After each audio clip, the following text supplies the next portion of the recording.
You're watching CTOM TV. Knowledge is power. All right, so we're going to talk about prognosis now. Okay. For both of these. So one of the most important prognostic feature, determining how well you're going to do, is the extent of resection. Resection is the removal of the tumor. The problem with glioblastoma multiforme is it has a series of finger-like projections that go into the brain. So it's not just a matter of getting in there and cutting out a lump and, sewing you back up. It's hard to access these finger-like projections. So we're going to talk about how some amazing new technologies that specifically focus on accessing this. So once again, another thing that is a prognostic feature is called MGMT methylation. I discussed that briefly. As I mentioned, it's a DNA repair gene.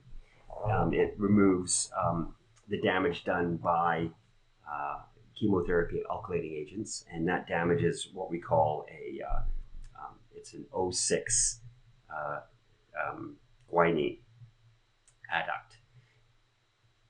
This is the methylation. Yeah, this is the gene that fixes that. It's called O6 methylguanine DNA methyltransferase, MGMT.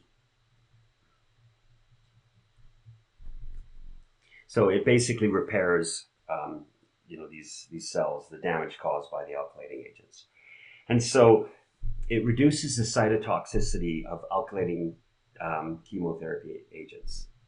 Now, the big thing is that if you have, as I mentioned, if you have this gene turned off, in other words, if it's methylated promoter, it's turned off, then you're going to respond much better to chemotherapy. So it's a significant prognostic feature.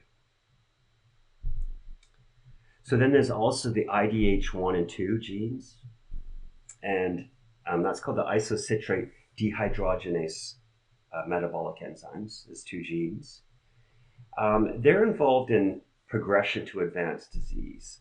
So if you have a low-grade glioma and you have an IDH1 or 2 mutation, you have a higher chance of it developing into a glioblastoma. And the reason for that is IDH1 mutations occur in both types of cells, astrocytes and oligodendrocytes. Oh. Yeah, so they occur in the stem cells early on. And what happens is when you get mutations in, for example, IDH1 gene, it produces this oncoprotein. And this oncoprotein inhibits what we call histone deacetylase, demethylases, and results in DNA hypermethylation.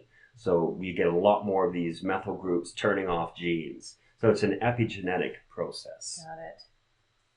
Now, once again, they occur highly in secondary GBMs. They're often associated with lower grade, grade 2, grade 2 to 3, and so on. But what we know now is that that these tumors that have these mutated IDH genes really comprise a specific subgroup of glioblastomas. And interesting enough, although it causes these problems and it can cause the progression of a low grade to a GBM, patients with these mutations respond much better to chemotherapy.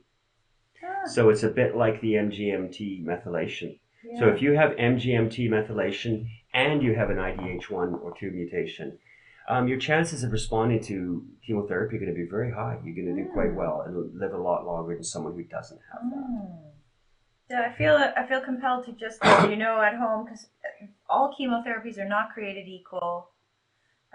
They affect different people in different ways and different. Yeah, and clearly this is one of the reasons.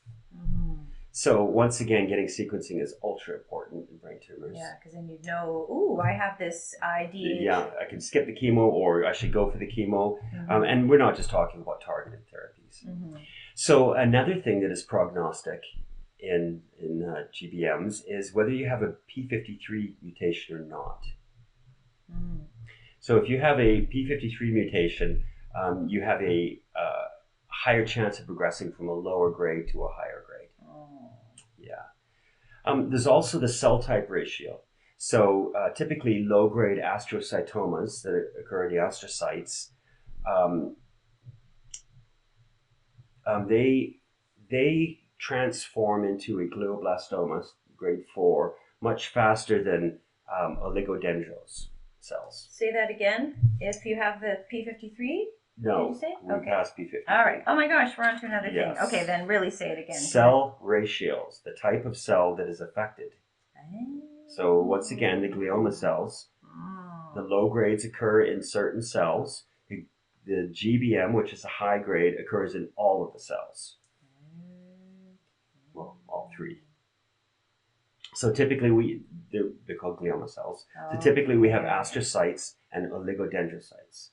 So if the brain tumor occurs just in the astrocytes, it has a lower chance of progressing into a GBM than, a higher chance of progressing into GBM than if it occurs in the oligo cells. Okay. Because GBM is composed of both of those cells. So the ratio. The ratio, exactly. Is or just if it occurs in the astrocytes or the oligos. Okay.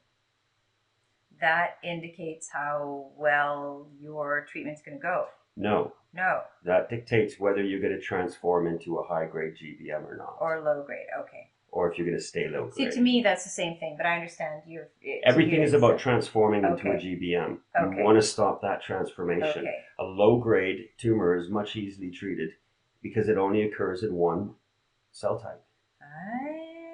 It's the combination of these cell types together that causes the GBM, and that makes it so hard to treat. You've probably said that 5 times already, but I'm just 10. cluing in now. I think 10. You guys at home probably figured that out a long time ago. Okay, got it. So if it happens in an astrocyte, it's a worse prognosis than if it happens in an oligodendrocyte. Got it. Now, there's also something that is kind of interesting, is a protein, expression of a protein called c-Met. It's very prognostic when it's combined with your MGMT status. And so there was a recent study, it could have been done by the Mayo Clinic, I'm not sure, I'm going to have to look this up, Mayo or Sloan. I know it was a big cancer center in the States, but they came up with this new grading system.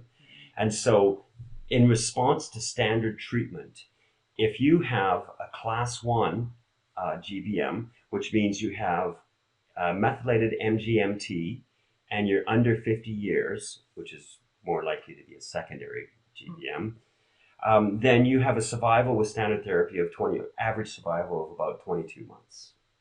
If you have the class 2, which means you have methylated MGMT, but you're over 50, and you also have low expression of the c-Met protein, then your average survival is going to be the average that you get with standard chemotherapy, which is 16.6 months. Oh, so it's worse. Yes, having c-Met expression and being older than 50 is worse. Yes, having a secondary GBM is better because it has those genetic features that allow you to treat it better. Mm-hmm. And it's a lower grade. Having a primary means that you come out of the gate at stage 4. All of the cell types are included. Got it. So then if you have a class 3 under this new designation system, that means you have a methylated MGMT, you're over 50, but you have high expression of the c-Met protein. Then that means you're going to have an average survival of 9.4 months. Oh. So as you can see, proper stratification is a huge factor. You can have features that are going to allow you to live 5 or 6 years, or you can have features that are going to allow you to live, 9 months. Mm-hmm.